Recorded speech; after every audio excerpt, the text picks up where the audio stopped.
Hello there, thank you for clicking on this video. Your time is valuable, so we are super grateful that you are giving our little channel a chance. Any feedback is appreciated. Enjoy the story. The War of the Worlds by hgwells. Book 2. Chapter 3. The Days of Imprisonment. The arrival of a second fighting machine drove us from our peephole into the scullery, for we feared that from his elevation the Martian might see down upon us behind our barrier. At a later day we began to feel less in danger of their eyes, for to an eye in the diesel of the sunlight outside, our refuge must have been blank blackness. But at first the slight suggestion of approach drove us into a scullery in heart-throbbing retreat. Yet terrible as was the danger we incurred, the attraction of peeping was for both of us irresistible. And I recall now with a sort of wonder that, in spite of infinite danger in which we were between starvation and a still more terrible death, we could yet struggle bitterly for the horrible privilege of sight. We would race across the kitchen in a grotesque way between eagerness and dread of making a noise, and strike each other and thrust and kick with a few inches of exposure. The fact is that we had absolutely incompatible dispositions and habits of thought and action, and our danger and isolation only the incompatibility. And Halliford I had already come to hate the curet's trick of helpless exclamation, his stupid rigidity of mind, his endless smuttering monologues, belittled every effort I made to think out a line of action, and drove me at times, thus pumped up and intensified almost to the verge of craziness. He was as lacking in restraint as a silly woman. He would weep for hours together, and I verily believe that the very end this spoiled child of life thought his weak tears in some way efficacious, and I would sit in the darkness, unable to keep my mind off of him by reason of his importunities. He ate more than I did, and it was in vain I pointed out that our only chance of life was to stop in the house until the Martian had done with their pit, that in that long patience in a time might presently come when we would need food. He ate and drank impulsively, in heavy meals at long intervals. He slept little. As the day wore on, his utter carelessness of any consideration so intensified our distress and danger that I had, much as a lot at doing it, to resort to threat and at last to blows, that brought him to reason for a time. But he was one of those weak creatures, void of pride, timorous, anemic, hateful soul, full of shifty cunning, who face neither God nor man, who face not even themselves. It is disagreeable for me to recall and write these things, but I set them down that my story may lack nothing. Those who have escaped the dark and terrible aspects of life will find my brutality, my flash of rage in our final tragedy easy enough to blame, for they know what is wrong as well as any, but not what is possible to tortured men. But those who have been under the shadow, who have gone down at last to the elemental things, will have a wider charity. And while within we fought out our dark, dim contest of whispers, snatched food and drink, and grabbing hands and blows, without in the pitiless sunlight of that terrible June, was the strange wonder, the familiar routine of the Martians in the pit. Let me return to those first new experiences of mine. After a long time, I ventured back to the peephole, to find that the newcomers had been reinforced by the occupants of no fewer than 3 of the fighting machines. these last had brought with them certain fresh appliances that stood in orderly manner about the cylinder. The second handling machine was now completed, and it was busied in serving one of the novel contrivances the big machine had brought.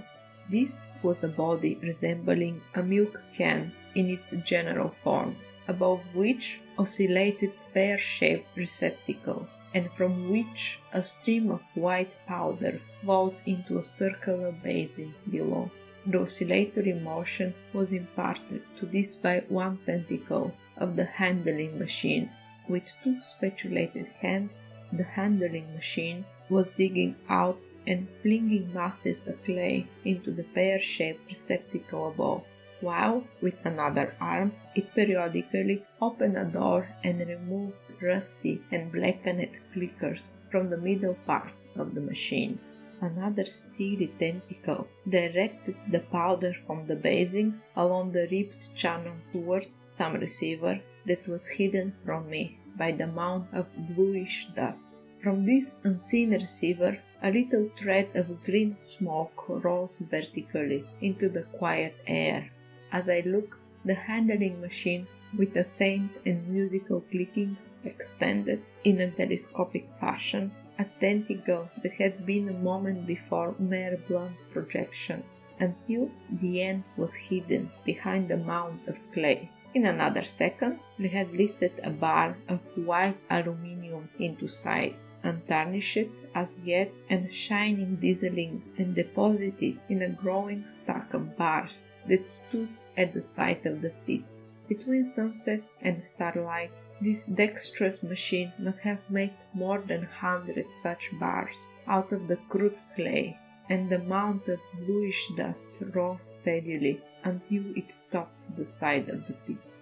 The contrast between the swift and complex movements of these contrivances and the inner painting clumsiness of their master was acute, and for days I had to tell myself repeatedly that these latter were indeed the living of the two things. The curet had possession of the sleep when the first men were brought to the pit.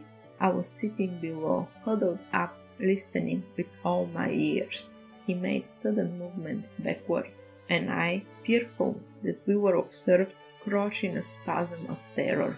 He came sliding down the rubbish and crept beside me in the darkness, inarticulated, gesticulating, and for a moment I shared his panic.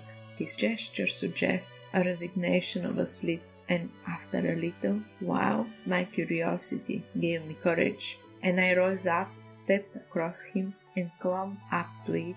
At first I could not see any reason for his frantic behavior. The twilight had now come. The stars were little and faint, but the pit was illuminated by the flickering green fire that came from the aluminium making. The whole picture was a flickering scheme of green gleams and shifting rusty black shadows, strangely trying to the eyes. Over and through it all went the bats, heeding it not at all. The sprawling Martians were no longer to be seen. The mound of blue-green powder had risen to cover them from sight, and a fighting machine, with its legs contracted, crumpled, and abbreviated, stood across the corner of the pit. And then, amid the clangor of the machinery, came a drifting suspicion of human voices, and I entertained at first only to dismay.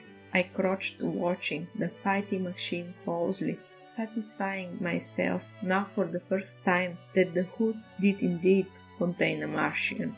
As the green flame lifted, I could see the oily gleam of his integument and the brightness of his eyes, and suddenly I heard a yell and saw long tentacle reaching over the shoulder of the machine to the little cage that hatched upon its back. Then something struggled violently, was lifted high against the sky, a black vague enigma against the starlight, and as this black object came down again, I saw by the green brightness that it was a man. For an instant he was clearly visible. He was a stout, ruddy, middle-aged man, well dressed, 3 days before, he must have been walking the world, a man of considerable consequences. I could see his staring eyes and gleams of light on his stud and watch chain. He vanished behind the mound, and for a moment there was a silence, and then began a shrieking and a sustained and cheerful hooting from the Martians. I slipped down the rubbish, struggled to my feet, clapped my hands over my ears, and bolted into the scullery. The curate, who had been crouching silently with his arms over his head, looked up as I passed, cried out loudly at my dissertation of him, and came running after me. That night, as we lurked in the scullery, balanced between our horror and the terrible fascination this peeping had, although I felt in urgent need of action, I tried in vain to conceive some plan of escaping. But afterwards, during the second day, I was able to consider our position with a great clearness. The curate, I found, was quite incapable of discussion. This new and culminating atrocity had robbed him of all vestiges of reason and forethought. Practically, he had already sunk to the level of an animal. But, as the saying goes, I gripped myself with both hands. It grew upon my mind once I could face the facts that, terrible as our position was, there was as yet no justification for absolute despair. Our chief chance lay in the possibility of the Martians making the pit nothing more than a temporary encampment, or even, if they kept it permanently, they might not consider it necessary to guard it, and a chance of escape might be afforded us.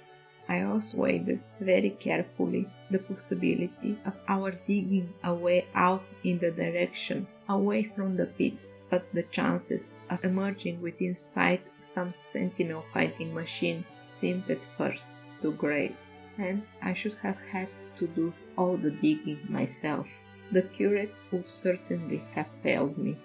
It was on the third day, if my memory serves me right, that I saw the lad killed. It was the only occasion in which I actually saw the Martian's feet. After the experience, I avoided the hole in the wall for the better part of the day. I went into the scullery, removed the door, and spent some hours digging with my hatchet as silently as possible. But when I had made a hole about a couple of feet deep, the loose earth collapsed noisily, and I did not dare continue. I lost heart and lay down on the scullery floor for a long time, having no spirit even to move. And after that, I abandoned altogether the idea of escaping by excavation. It says much for the impression the Martian had made upon me, that at first I entertained little or no hope of our escape being brought about by their overthrow through any human effort. But on the fourth or fifth day, I heard a sound like a heavy guns. It was very late in the night, and the moon was shining brightly. The Martians had taken away the excavating machine, and save for a fighting machine that stood in the remote bank of the pit and a handling machine that was buried out of my sight in the corner of the pit immediately behind the peephole, the place was deserted by them, except for the pale glow from the handling machine and the bars, and the patches of white moonlight. The pit was in darkness, and, except for the clicking of the handling machine, quite still. That night was a beautiful serenity. Save for one planet, the moon seemed to have the sky to herself. I heard the dog howling, and that familiar sound, it was that made me listen. Then I heard quite distinctly a booming, exactly like a sound of a great gun. 6 distant reports, I counted, and after a long interval 6 again, and that was all. Chapter 4. The Death of the Curate. It was on the 6th day of our imprisonment that I peeped for the last time, and presently found myself alone. Instead of keeping close to me and trying to oust me from the sleep, the curate had gone back to the scullery. I was struck by a sudden thought. I went back quickly and quietly into the scullery. In the darkness, I heard the curate drinking. I snatched it in the darkness, and my finger caught the bottle of burgundy. For a few minutes there was a tussle. The bottle struck the floor and broke, and I desisted and rose. We stood painting and threatening each other, and in the end I planted myself between him and the food, and told him of my determination to begin a discipline. I divided the food in the pantry into rations to last us 10 days. I would not let him eat any more that day. In the afternoon, he made a feeble effort to get at the food. I had been dozing, but in an instant I was awake. All day and night we sat face to face, unwary but resolute, and he weeping and complaining of his immediate hunger. It was, I know, a night and day, but to me it seemed now an interminable length of time.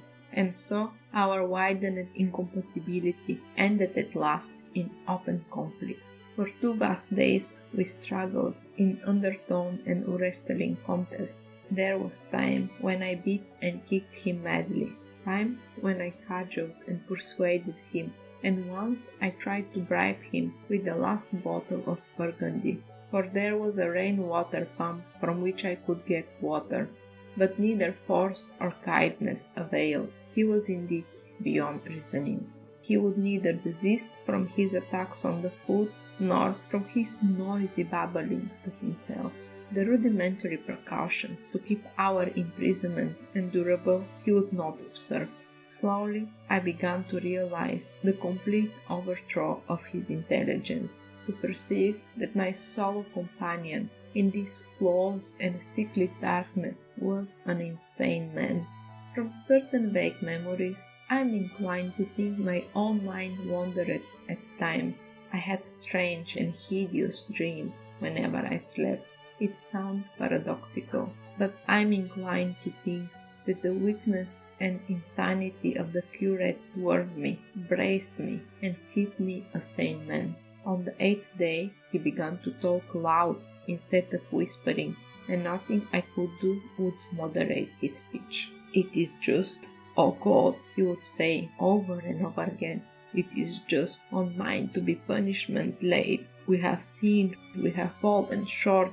There was poverty, sorrow, the poor was trodden in the dust, and I held my peace. I preached acceptable folly. My God, what folly, when I should have stood up, thought I died for it, and called upon them to repent, oppressors of the poor and needy, the wine praise of God."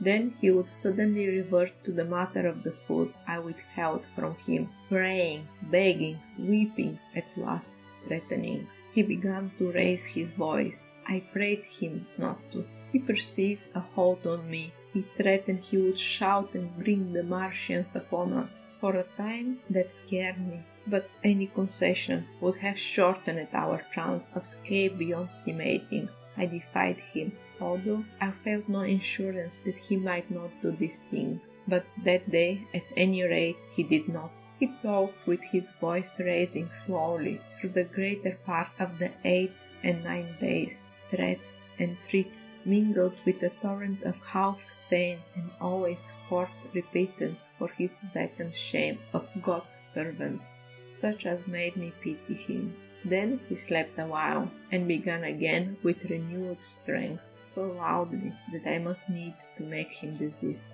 "Be still," I implored. He rose to his knees, for he had been sitting in the darkness near the copper. "I have been still so long," he said in a tone that must have reached the pit, "and now I must bear my witness. Woe into the infantful city! Woe, woe, woe, woe to the inhabitant of earth by reason of the other voices of the trumpets." "Shut up," I said, rising to my feet, and in terror lest the Martians would hear us. "For God's sake!" "Nay," shouted the curate at the top of his voice, standing likewise and extending his arm. "Speak! The words of Lord is upon me." In 3 strides he was at the door leading into the kitchen. I must bear witness. I go. It has already been too long delayed. I put out my hand and felt the meat chopper hanging to the wall. In a flash I was after him. I was fierce with fear. Before he was halfway across the kitchen, I had overtaken him. With one last touch of humanity, I turned the blade back and struck him with the butt. He went headlong forward and lay stretched on the ground. I stumbled over him and stood panting. He lay still. Suddenly, I heard a noise without. The run and smash of slipping faster, and the triangular aperture in the wall was darkened. I looked up and saw the lower surface of the handling machine coming slowly across the hall. One of its gripping limbs curved amid the debris. Another limb appeared, feeling its way over the fallen being. I stood petrified, staring. Then I saw, through a sort of glass plate near the edge of the body, the face, as we may call it, the large dark eyes of the Martian peering, and then a long metallic snake of tentacle came feeling slowly through the hall. I turned by an effort, stumbled over the curet, and stopped at the scullery door. The tentacle was now some way 2 yards or more in the room, and twisting and turning with the queer sudden movements this way and that way. For a while I stood fascinated by the slow, fitful advance. Then, with a faint hoarse cry, I forced myself across the scullery. I trembled violently. I could scarcely stand upright. I opened the door of the coal cellar and stood there in the darkness, staring faintly lit doorway in the kitchen and listening. Had the Martian seen me? What was he doing now? Something was moving to and from there very quietly. Every now and then it tapped against the wall or started on its movements with a faint metallic ringing, like the movement of keys on a split ring. Then a heavy body. I knew too well what was dragged across the floor of the kitchen towards the opening. Irresistibly attached, I crept to the door and peeped into the kitchen. In the triangle of a bright outer sunlight, I saw the Martian and its briarus of a handling machine scrutinizing the curet's head. I thought at once that it would infer my presence from the mark of the blow I had given him. I crept back to the coal cellar, shut the door, and began to cover myself up as much as I could, and as noiselessly as possible in the darkness among the firewood and the cold terrain. Every now and then paused rigid to hear if the Martian had thrust his tentacle through the opening again. Then the faint metallic jingle returned. I traced a slow feeling over the kitchen. Presently I heard it nearer in the scullery, as I judged.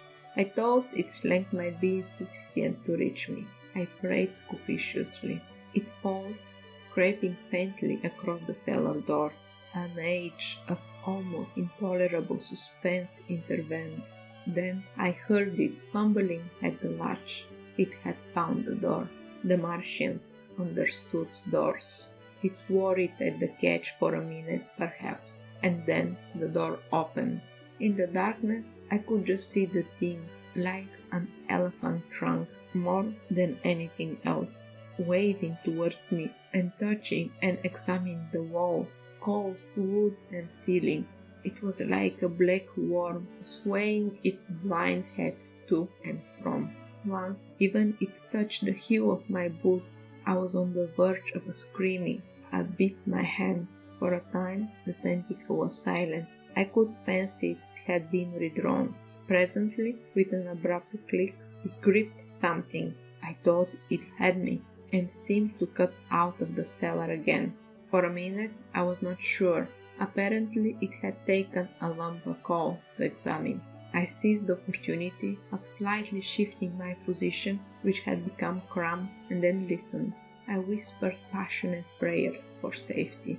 Then I heard the slow, deliberate sound creeping towards me again. Slowly it drew near, scratching against the wall and tapping the furniture. While I was still doubtful, it rapped smartly against the cellar door and closed it. I heard it going into the pantry, and the biscuit tins rattled, and the bottle smashed, and then came heavy bump against the cellar door, then silence that passed into infinity of suspense. Had it gone? At last I decided that it had. It came into scullery no more, but I lay all the 10th day in the close darkness, buried among coals and firewood, not daring even to crawl out for a drink, for which I craved. It was the 11th day before I ventured so far from my security. Chapter 5. The Stillness. My first act before I went into the pantry was to fasten the door between the kitchen and the scullery. But the pantry was empty. Every scrap of food had gone. Apparently, the Martian had taken it all on the previous day. At that discovery, I despaired for the first time. I took no food or no drink either on the 11th and the 12th day. At first, my mouth and throat were parched, and my strength ebbed sensibly. I sat about in the darkness of the scullery in a state of despondent wretchedness. My mind ran on eating. I thought I had become deaf for the noises of movement I had been accustomed to hear from the pit had ceased absolutely. I did not feel strong enough to crawl noiselessly to the peephole, or I would have gone there. On the 12th day, my throat was so painfully that, taking the chance of alarming the Martians, I attacked the creaking rainwater pump that stood by the sink and got a couple of glassfuls of blackened and tainted rainwater.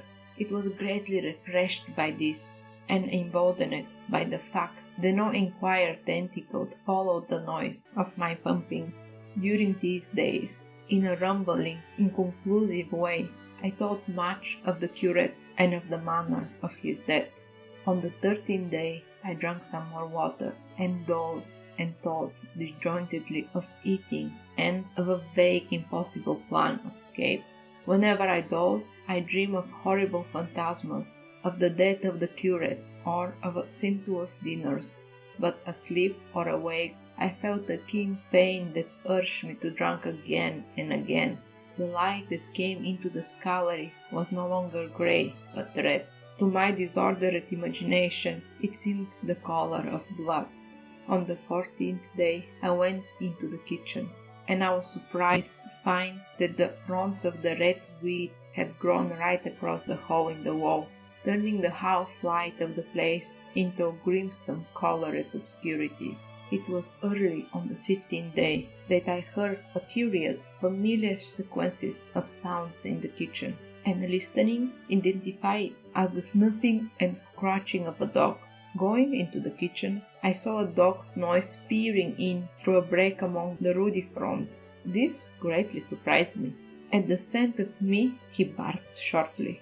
I thought if I could induce him to come into the place quietly, I should be able, perhaps, to kill and eat him, and, in any case, it would be available to kill him, lest this action attracted the attention of Martians. I crept forward, saying, "Good boy," very softly, but he suddenly redrew his head and disappeared.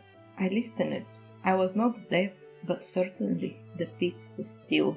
I heard a sound like a flutter of a bird's wings and a horse croaking, but that was all. For the while I lay close to the peephole, but not daring to move aside the red plant that obscured it. Once or twice I heard a faint pitter-patter, like the feet of the dog going hither and thither on the sand far below me, and there were more bird-like sounds, but that was all. At length, encouraged by the silence, I looked out. Except in the corner, where a multitude of crows hopped and fought over the skeleton of the dead the Martian had consumed, there was not a living thing in the pit. I stared about me, scarcely believing my eyes. All the machinery had gone, save for the big mound of greyish-blue powder in one corner, certain bars of aluminum in another, the black birds, and the skeletons of the killed. The place was merely an empty circle pit in the sand. Slowly I thrust myself out through the red weed and stood upon the mound of rubble. I could see in any direction, save behind me, to the north, and neither Martians or sign of Martians were to be seen. The pit dropped sheerly from my feet, but a little way along the rubbish afforded a particular slope to the summit of the ruins. My chance of escape had come. I began to tremble. I hesitated for some time, and then, in gust of desperate resolution, and with a heart that throbbed violently, I scrambled to the top of the mound in which I had been buried so long. I looked about again. To the northwards too, no Martian was visible. When I had last seen this of Shane in the daylight, it had been a struggling street of comfortable white and red houses, interspersed with abundant shady trees. Now I stood on a mound of smashed brickwork, clay and gravel, over which spread a multitude of red cactus-shaped plants, knee-high, without a solid terrestrial growth to dispute their footing. The trees near me were dead and brown, but further a network of red thread scaled the still living stems. The neighboring houses had all been wrecked, but none had been burned. Their walls stood sometimes to the second story, with smashed windows and shattered doors. The red wheat grew tumultuously in their roofless rooms. Below me was the great pit, with the crows struggling for its refuse. A number of other birds hopped about among the ruins. Far away, I saw a gaunt cat sling crouchingly along a wall, but trace of man there were none. The day seemed, by contrast with my recent confinement, dazzling bright, the sky a glowing blue. A gentle breeze kept the red wheat that covered every scrap of unoccupied ground gently swaying, and oh, the sweetness of the air. Chapter 6. The Work of 15 Days. For some time I stood tottering on the mound, regardless of my safety. Within the noisome den from which I had emerged, I had thought with a narrow intensity only of our immediate security. I had not realized what had been happening to the world, had not anticipated this startling vision of unfamiliar things. I had expected to see Sheen in ruins. I found about me the landscape, weird and lurid, of another planet. For that moment I touched the emotion beyond the common rage of man, yet one that poor brutes we dominate not only too well. I felt as a rabbit might feel returning to his burrow and suddenly confronted by the work of a dozen busy navvies digging the foundation of a house. I felt the first inkling of the thing that presently grew quite clear in my mind, that oppressed me for many days, a sense of detriment, of persuasion that I was no longer a master, but an animal among the animals under the Martian hill. With us it would be as with them, to lurk and watch, to run and hide. The fear and empire of man had passed away. But so soon as this strangeness had been realized it passed, and my dominant motif became the hunger of my long and dismal fast. In the direction away from the pit, I saw, beyond the red-covered wall, a patch of green garden unburied. This gave me a hint, and I went kneeling deep and sometimes neck-deep in the red wood. The density of the weave gave me a reassuring sense of hiding.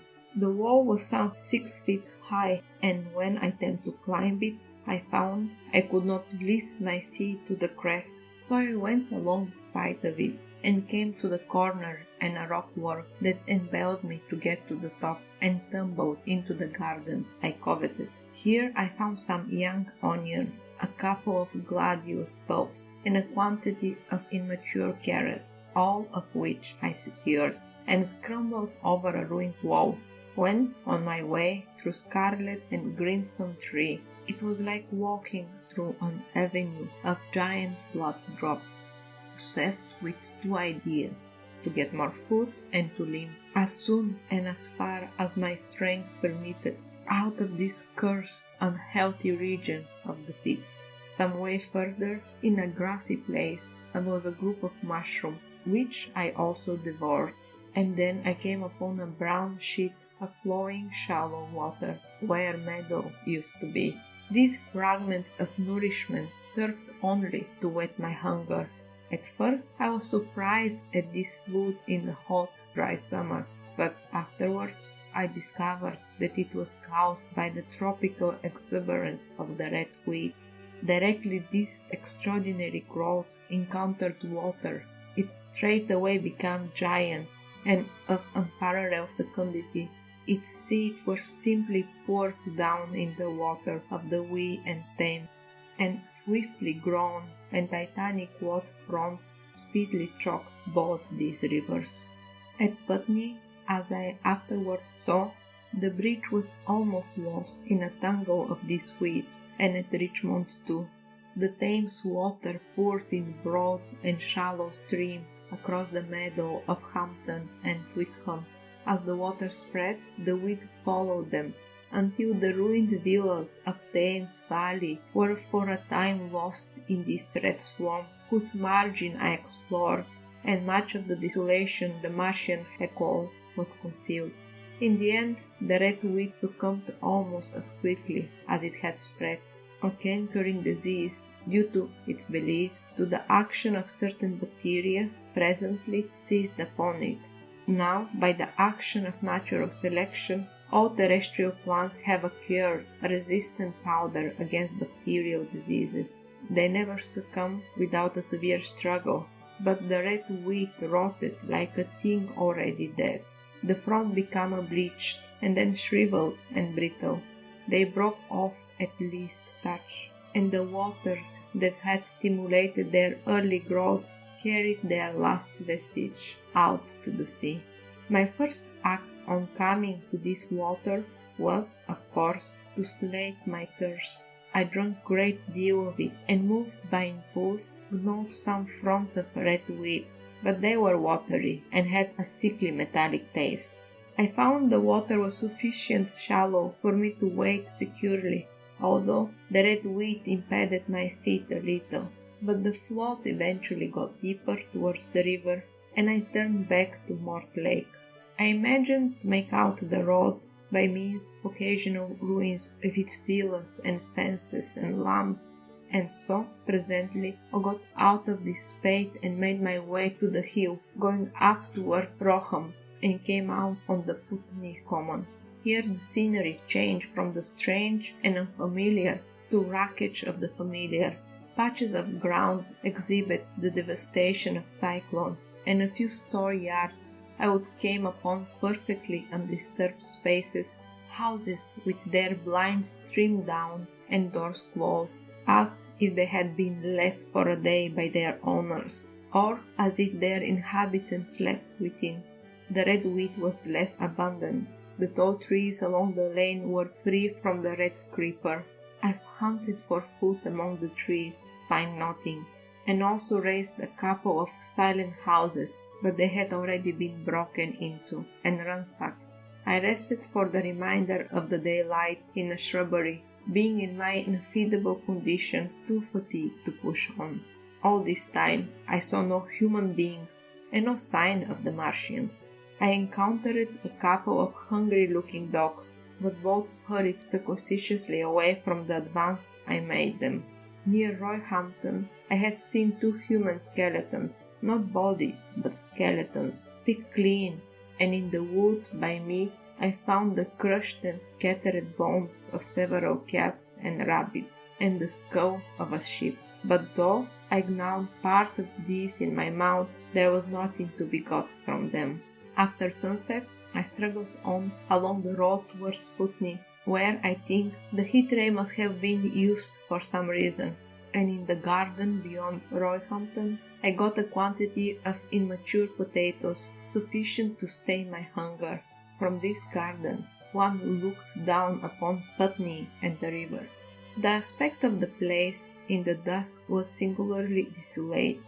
Blackened trees, blackened, desolate ruins, and down the hill the sheets of the flooded river red tingled with the wheat, and over all silence.